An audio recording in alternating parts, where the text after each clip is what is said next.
এই আইনি পদক্ষেপ দীনকৃষ্ণ ঠাকুর নিয়েছেন।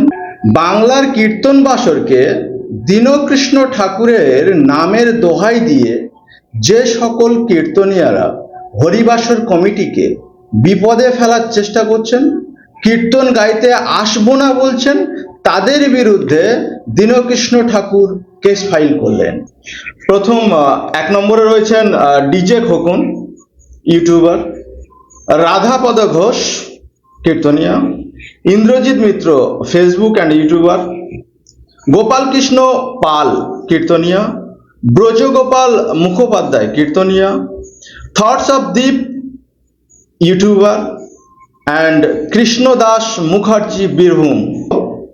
তিনি যে আইনি পদক্ষেপ নিয়েছেন, কার কাছে নিয়েছেন?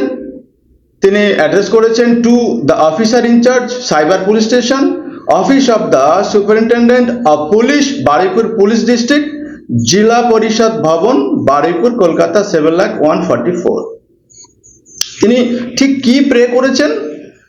I am a Kirtan artist, Kirtaniya, and social worker, and the below mentioned allied person have been trying to defame me by using abusive and slang language against me over social media, Facebook, YouTube, etc.